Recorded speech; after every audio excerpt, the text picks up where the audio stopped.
funny story. That is why they actually have, like, used to have book reviews in newspapers. Because they would just tell people, oh, don't read this. Or you should read this. Yeah, because it's like, this is okay, this is terrible, and you shouldn't read it because it'll morally corrupt you. It basically opened up the entire critic industry, which is also what eventually led to Let's Plays. Yay? Yeah, I know. They made mistakes. Alright. Let's see. I pull out a book at random and examine the cover. Opening it, I turn to a random page and read aloud. Naruto struggled against the chains that Sasuke had bound with him. Shirtless and out of breath, he looked at Sasuke. Sasuke smirked, unbuttoning his ninja pants. Ninja pants. Are you implying that the pants themselves are in fact a type of ninja? This is terrible. But Because otherwise it'd just be pants. that entire library is just bound to fan fiction. Shut up. Because, no, the important thing here is that in this context, ninja is an adjective. Well, I mean, if you were wearing a ninja outfit, yes, but he doesn't wear a ninja outfit. No, he wears doesn't. fucking stupid-ass shorts. No, he wears pants. I thought at the end of the series, Sasuke wore stupid-ass shorts, too. No, Sasuke originally wore shorts. Naruto always wore pants. Okay. And it's... Wait, is it Sasuke Sasuke smirked, doing unbuttoning him? his pants. Wait, I thought... It's hard to tell, actually, because Yeah, of the writing. There's a lot of... The pronoun game is in effect here, and I'm not sure who they mean. I mean... But either way, ninja pants. No! Obviously, those pants are fucking ninjas. Don't question them. Would they have their forehead protectors around the waist or around each pants cuff? Around each knee. You know what? I'll take it. I accept it. Okay, I think that's enough. You should be Snaps ashamed. the book shut and puts it back on the shelf. Yes. You should be ashamed. Not because it's fanfiction porn. That's fine. Because it's poorly written. Bad Damien. I want to know how many of those books are fanfiction I porn. don't. Because clearly he does not have Well- refined taste. When it comes to bad fanfic. Shut up. That's a rare book from my private collection. Dear God, I hope you have nothing to do with anime. Yes. Please, will you join me for tea? Oh, that's cute. Pay no attention to the man behind the curtain. Safe. Alright. Sitting room with fingers crossed. We have... The finger foods have already been set up on a beautiful tiered silver tray. I take a seat on one of the high back chairs as Damien pours and serves me some tea. I can't believe we're having high tea. I never thought I'd get to do this. Oh, Damien smiles to himself. What? how delightful. It's a common misconception that high tea refers to the wealth or class of the people enjoying it, when in fact, the high refers to how much weed has been laced into the... refers to both the later time of day that the working class had to enjoy tea and the height of the tables on which they're served. Fair enough. That is very informative, but Oh. my dear friend, we're currently enjoying afternoon tea. That's informative. Tim takes a seat next to me and serves me a tiny sandwich. Tiny sandwich! Alright. Let's see. Let's see. I mean, he's clearly very proud of his house. Yeah, I think we should probably... But I do like his cape. Let's go with your house is really impressive. And see what happens. Eggplants. Yep, eggplants. You see, we really put a lot of work into this place. Huh. Thank you. Huh. No one's ever complimented my home before That's- because they're all judgmental sacks of shit like that asshole Joseph. Yeah, that's right, but that's because apparently they're all fucking soulless heathens. Hell, I can barely get matching salt and pepper shakers in my place, and look at what you've done. I'm kind of jealous. That's very generous of you to say. What got you so interested in goth stuff? Oh, Well, when I was a young boy, my father... Did he take you into the city? Sorry? Oh, did you guys see a marching band? I'm afraid I don't understand. You're serious. Of course. But it's, you know, the song. Amanda made me listen to it. I don't know what he's talking Me about. neither. Seriously. I'd love to see a marching band. Drum lines are really cool. Nevertheless, I've always had a love for art, history, and fashion. And if anybody from another country watches this, they're gonna be like, what the fuck is with your accent? And I'm gonna be like, shut up.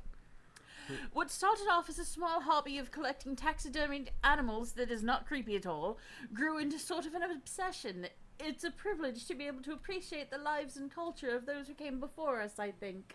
I'd fill my house with taxidermied animals. I know you would, but no. No. Oh, I'll just come home with them. No. No pets. Not anything that could have ever been a pet. But if you'll just come home Wednesday and there's gonna be like a fucking emu on the wall. Like half of it just stuck to the wall. Not even taxidermy, just there. Just half of an emu dripping down the wall. Just nailed in place. No. Me just standing there. I can explain. I don't believe you. Why not go all the way? I like not dying when I catch a cold. At least he acknowledges It it. takes a sip of tea. Oh, there we go. I can acknowledge that there were many terrible things about the Victorian era, and to try to live a life that strictly aligns with those ideals would be admittedly horrid. But I think it takes a critical mind to truly appreciate something to the fullest, to be cognizant of its flaws and love it at the same time. Yeah. I guess. You can like some... I like H.P. Lovecraft's work. He was a horrible fucking racist asshole. Yeah. I mean, the rants he went into in the one story about Eskimos are just a, what in the hell did an Eskimo ever do to you? But, you know, at the same time, it's like, man, I like his work. If I ever met him in real life, I'd punch him in the face and also be surprised that I was in the early 1900s. That is a fair thing to be surprised about. Probably have something to do with Yog-Sothoth, considering the fact that he's the gateway, isn't he? I can't even remember, but yeah, I think so. Oh fuck! What's going on? Do you have any hobbies? Oh man, I do. But I don't know if I care about anything the way you care about this stuff. Well, I'd love to hear more about your interests. Hearing someone talk about the things that they're passionate about is intriguing and, quite honestly, rather attractive. Are you coming on to me? Because I don't mind. Yeah. Please do tell me about your hobbies. Quick, sound sophisticated. Let's see. I think Let's be honest. we like word jumbles. We do, and like I said, I fucking love word jumbles. Yay! The written word fascinates me. We spend so much time in words, you know. I appreciate it more.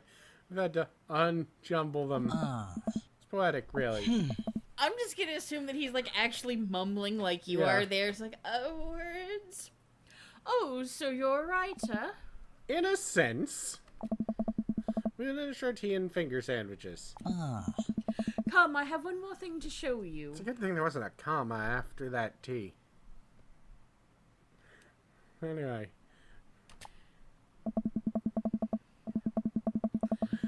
Damon takes her is on the back of his gorgeous. home, yeah. Where a variety of flowers flourish and a beautifully landscaped rows. A small stone path, that is... Is that supposed to... That's not stone, if that... No, that's concrete. Could also be compressed dirt. But that's not stone. It's concrete. Alright. It's concrete painted to look like sandstone. Fair enough. And fit lazily through the air. My garden. That would be a lot of work. That would be an... Especially considering the way it's designed to look like it's wild growth. That's like 10 times more work than regularly plotted Yeah. beds. Because normally when you just let things grow wild, the biggest things just kill everything else. Yes. Uh, I do love what they did with the art here, where they're like, look, we're never going to get this, like, done properly. We're just going to splash the color across. yeah, generic watercolors. It still looks good. It's beautiful. Like Damien. Thank you. Oh. Victorians took flowers and floral arrangements very seriously. You see, it was considered uncouth to discuss personal and romantic relationships in public, so lovers and friends alike would use bouquets to send secret messages to each other. Each flower and plant is symbolic of different feelings. I mean... And what time you're going to show up at your courtesan's house. Yes, well, there's that. But no, it turns out actually young ladies used to communicate to each other through flowers quite frequently during the Victorian era as well. Well, yeah, I mean, they couldn't say anything that had an ooh sound in it, so fuck it, flowers. Oh, God. Tell Janice that I need my spoons back. What the fuck do they call spoons? I don't know. Stirry sticks? Probably ladles, scoops. No, because Scoops. Mm. I don't know. Of course, I remember there was one author who was from Maryland who was really. I can't remember his name anymore, but I was reading an thing written by him. They didn't have that same level of stuck-upness in the U.S. at the time. Mm-hmm. So, Obviously. like, Because we're not British. he was walking across the street with a young lady who was visiting from England, and she tripped and fell, and he asked her if she was okay. And if she hurt her leg, and she was aghast because he wasn't supposed to say the word leg in relation to a young woman. He was supposed to ask if she had much hurt her lower limb. He basically went, yeah, but is your leg okay? Well, I mean, that's also why we now refer to the different parts of chicken as white meat and dark meat, because you couldn't say breast Yes. or thigh or leg Yep. around young women. Even more interesting is that one flower could mean different things depending on the other plants it was paired with. One had to be extremely careful, as even the style in which the ribbon was tied had around the bouquet affected the message. That is way too much work. Yeah, well, I mean, like, the handkerchief code in the Victorian era was how... Way too much work. Well, I mean, like, seriously, a handkerchief code in the Victorian era was how gay men communicated with each other. So if your handkerchief was folded in the typical, everyday way everyone folded it, you knew that person was straight and to stay away from them. But depending on what side it was folded in and the pattern it was folding in, you would know this person's a top, this person's a bottom, this person is interested in oral. Literally, that's what it would mean. And that's why gentlemen would go out to the opera and theater by themselves without their wives. All right. I'm not doubting you. I'm just saying. Yeah, no. Lol. It's actually still used today, I found out. With pocket squares, which are just fucking handkerchiefs. David leans down and plucks a gorgeous, bright orange flower from the vine. Lilium bulbiferum. Sorry, I had to stop and figure out how to Latin. The orange lily. What do you think this one means? Anger, hate, revenge, depending on what you pair it with.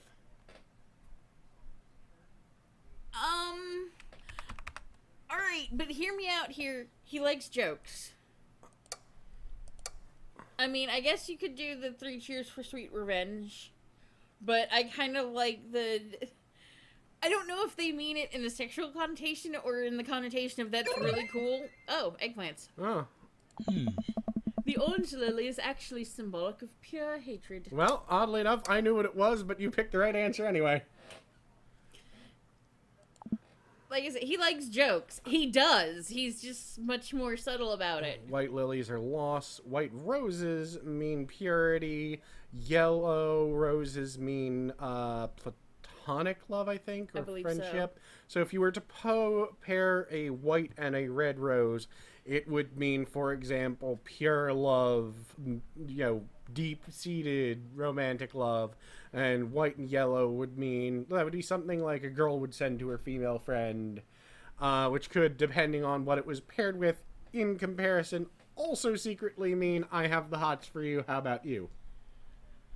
Roses are the worst flower in existence. That's one thing you have to realize about Angel is she hates most flowers. No, Well, actually, just I'm roses. fine with most flowers. I mean, I just have scars all over my hand from roses because we had a rose nursery. Yeah. And what are children but free labor? Yeah. Well. And that's precisely why floral arrangement is so challenging. What is your favorite type of flower? I'm going to say... Honeysuckle isn't an actual flower. Yeah, it is. Is it? Yeah. I thought it was a vine.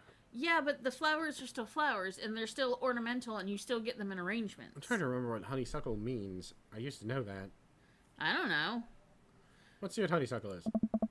They smell really good. And they keep the tiniest drop of nectar when you pull the stem out. He's right. Yay! I have to remember that when I put together a bouquet for you. A bucket. He would put together a bouquet for me? No one's ever given me a bouquet before. That is sad. I followed Damien down the footpath and admire more of his beautiful flowers.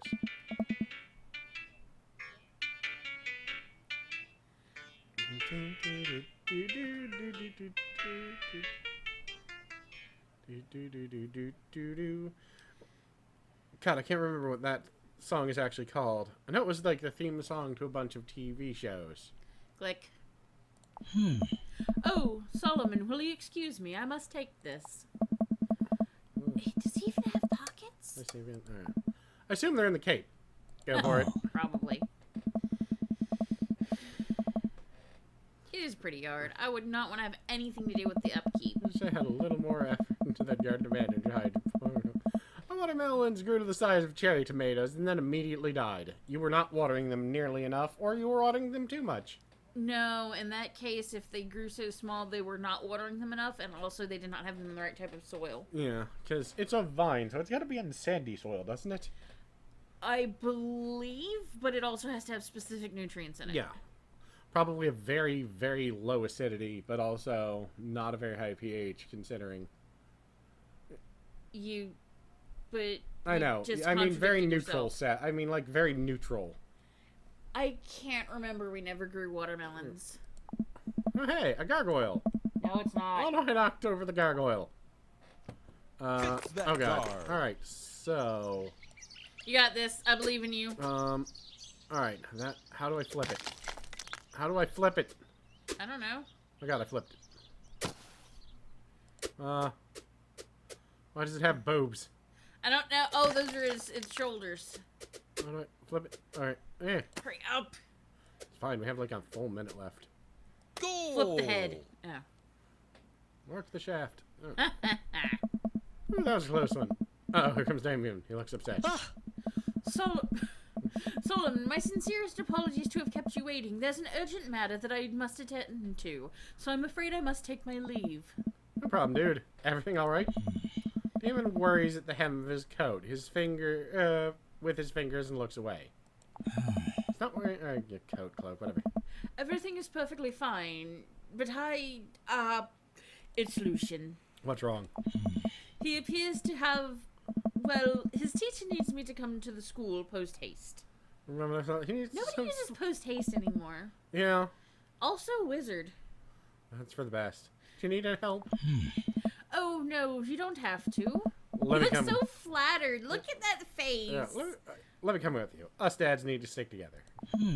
You're right. This is one of Lucian's more elaborate stunts. I would greatly treasure having another parent by my side. Let's go. To the Dadmobile!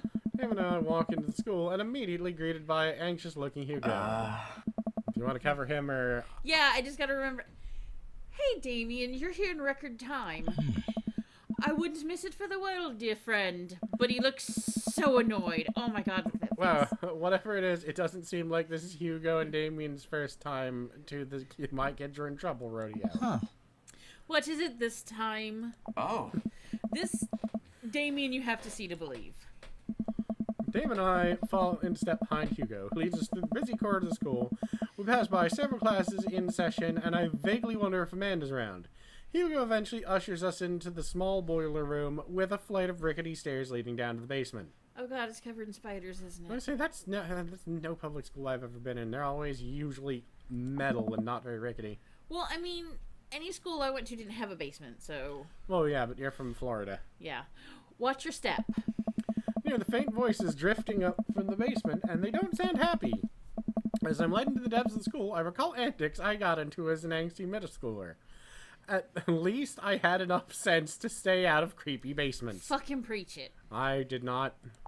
Basements are creepy. Alright, I'll handle the kids. Okay. We find another teacher in the boiler room, tucked away in the back of the basement, where with him are Lucian and Ernest, Hugo's son. Lucian has a bloody nose. Thanks for coming. I can't make heads or tails of this. I look around at the scene of the crime. I see a bunch of bricks, some masonry tools scattered around. Oh my god. A cask of Macchiato'd him.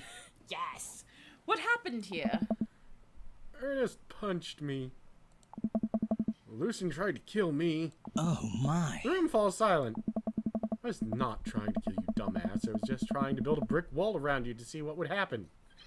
You would trap someone in a room behind a brick wall. Look at the shit-eating look on his face. Yeah, he's a little shit. You promised me there was wine down here. You tricked me. Oh, Whoa, whoa, whoa. Wait a second. Lucian, did you try to cask of Amontillado, Ernest? And yes, it is Amontillado because it is a